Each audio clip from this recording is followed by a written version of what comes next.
ఉన్న బంగారాన్ని విడిపించి ఆ రోజు ఆన్లైన్ రేటుకే మేము కొంటాం. Sharma gold company. అందరికీ నమస్కారం. Welcome to Suman TV. నేను మీ రమ్య. నవంబర్ మాసంలో 16వ తారీఖు నుంచి 30వ తారీఖు వరకు 12 రాష్ట్రాల వారికి ఎలా ఉండబోతుంది, వారి గ్రహ సంచారం ఎలా ఉంది, వారు ఎలాంటి పరిహారాలు చేసుకుంటే వారికి మంచి జరుగుతుంది, ఇవన్నీ తెలియజేయడానికి ఈరోజు మనతో పాటు ఉన్నారు ప్రముఖ జ్యోతిష్య పండితుడు బ్రహ్మశ్రీ నందిబట్ల శ్రీహర్ శర్మ గారు. గురుగారిని అడిగి మరెన్నో విశేషాలు తెలుసుకుందాం.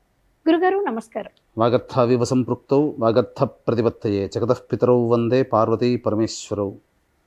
సదాశివ సమారంభాం శంకరాచార్య మధ్యమాం అస్మదాచార్య పర్యంతం వందే గురు పరంపరాం.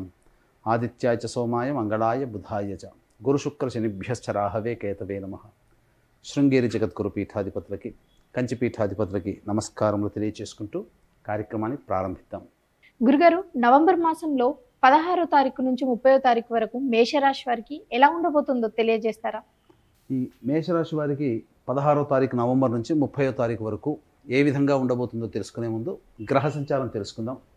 ద్వితీయ ముందు గురువు వక్రీకరించి, చతుర్థమందు కుజుడు స్తంభించి ఉండడం, కుజస్తంభన జరిగి ఉండడం, షష్టమ స్థానమందు కేతువు, అలాగే అష్టమందు రవి బుధులు, నవమందు శుక్ర సంచారము, లాభమందు శని సంచారము మరియు వ్యయమందు రాహు యొక్క సంచార ప్రభావం వెరసి ఈ 16వ తారీఖు నుంచి మారుతున్నటువంటి అతి గొప్ప మార్పు ఏంటంటే ఈ యొక్క ద్వాదశ రాశుల వారికి శని వక్రత్యాగం చేయడం అనేటువంటిది గొప్ప మార్పు.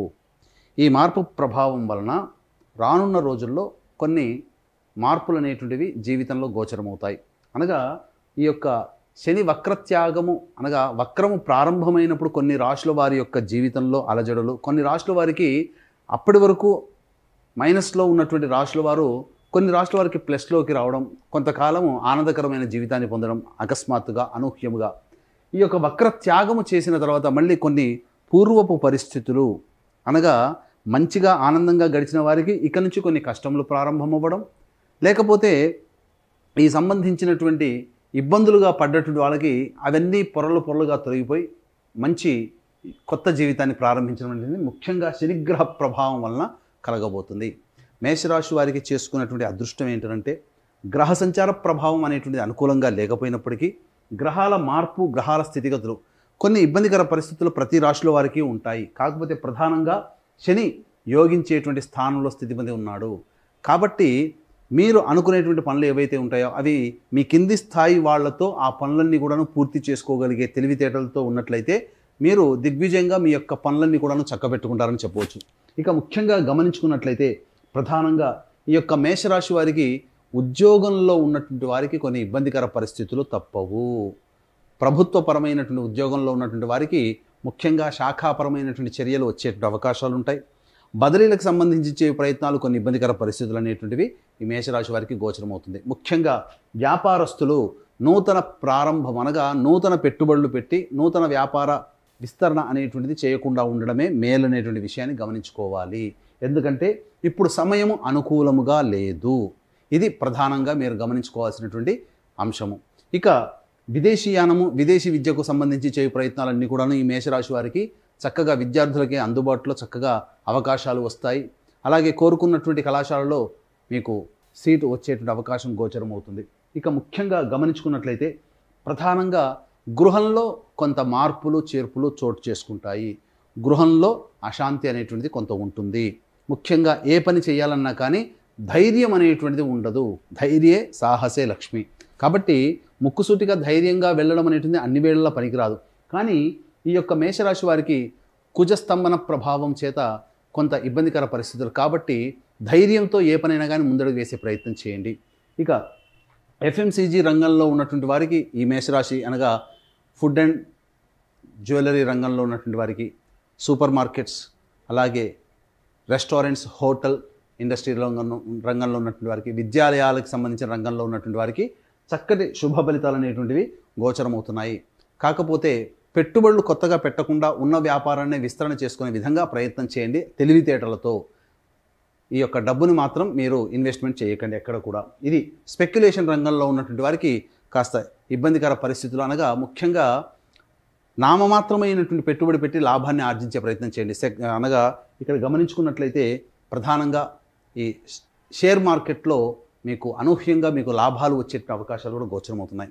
ఇక రైతులకి సంబంధించి చూసుకున్నట్లయితే కాస్త సాధారణమైనటువంటి పంటలు వేసుకోవడమే చాలా మంచిదని గమనించుకోవాలి. కొత్త పంటల జోలికి వెళ్లకుండా ఉండడమే మంచిది. అయితే ఈ సంబంధించినటువంటి ఈ యొక్క మేషరాశి వారికి సంబంధించి 16వ తారీఖు నుంచి 30వ తారీఖు వరకు ఏ విధంగా ఉండబోతుంది అనగా ఆదాయం ఎలా ఉంటుంది, ఖర్చులు ఎలా ఉంటాయి, అలాగే ఎప్పుడు ధనరాబడి చక్కగా ఉంటుంది, మానసిక ప్రశాంతత ఎప్పుడు ఉండదు అనేటువంటి విషయాల గురించి క్లుప్తంగా తెలియజేసుకుందాం. వీక్షించేటువంటి ప్రేక్షకులకి ఈ యొక్క త్రిపురాసురులని పరమేశ్వరుడు సంహరించిన ప్రదేశము త్రిపురాంతక క్షేత్రము. ఈ త్రిపురాంతకంలో నవంబర్ 15వ తారీఖు రోజున జాతకరీత్యా వివిధ దోషాలతో బాధపడేటువంటి వాళ్ళకి మరియు శని దోషాలతో బాధపడే వాళ్ళకి శని వక్రత్యాగం కూడా చేశాడు కాబట్టి వృషభ, మిథున, కర్కాటక, సింహతుల, వృశ్చిక, మకర, కుంభమీన రాశుల వారికి మళ్ళీ యథాతథమైనటువంటి ఇబ్బందికర పరిస్థితులు ఉంటాయి. కాబట్టి ఆ దోష నివారణార్థమే సర్వదోష నివారణ హోమాలు 17,1500కి చేయించడం జరుగుతుంది. అలాగే డిసెంబర్ 1వ తారీఖు రోజున శ్రీశైల క్షేత్రంలో సర్వదోష నివారణ పూజల హోమాలు కూడా జరిపించడం జరుగుతుంది. అవకాశం ఉన్న వాళ్ళు కార్యక్రమ తదనంతరం కాంటాక్ట్ చేసి పూర్తి వివరాలు తెలుసుకోవచ్చు. ఇక గమనించుకున్నట్లయితే ప్రధానంగా ఈ 16వ తారీఖు 17వ తారీఖులో కనుక చూసుకున్నట్లయితే ఖర్చులు అధికంగా ఉంటాయి. కుటుంబపరమైనటువంటి ప్రశాంతత ఉండదు. కుటుంబ సభ్యులతో వాగ్వివాదాలు చోటు చేసుకుంటాయని చెప్పవచ్చు. ఇక 18, 19, 20 తారీఖుల్లో చూసుకుంటే ధనాదాయం బాగుంటుంది, రాని బాకీలు వసూలు అవుతాయి. అలాగే నూతన వ్యక్తుల యొక్క పరిచయం మీ జీవితంలో కొంత మార్పు అనేటువంటిది వస్తుంది. విందులు వినోదాలు స్నేహితులతో గడుపుతారని చెప్పవచ్చు. ఇక 21, 22వ తారీఖు, 23, 24 తారీఖులో చూసుకున్నట్లయితే 21, 22 తారీఖుల్లో వాహన ప్రమాదం చోటు చేసుకునే అవకాశం కాబట్టి జాగ్రత్త. గృహంలో కానీ గృహ మరమ్మతులకి, వాహన మరమ్మతులకి ఖర్చు అధికంగా ఉంటుంది. తల్లిగారి ఆరోగ్యం పట్ల జాగ్రత్త పాటించాలి. అలాగే ఏదైనా కానీ మీకు అసహనం కలిగించే సంఘటనలు చోటు చేసుకుంటాయి కాబట్టి ఉద్రేకానికి గురి అవ్వద్దు, టెంప్ట్ అవ్వకండి ఏ విషయానికైనా కానీ. ఇక 23, 24 తారీఖులో కనుక చూసుకున్నట్లయితే ప్రధానంగా ఈ సంబంధించినటువంటి అనారోగ్యము చేసేటువంటి అవకాశం ఉంటుంది. అనగా ఆరోగ్యాన్ని జాగ్రత్తగా కాపాడుకోవాలి.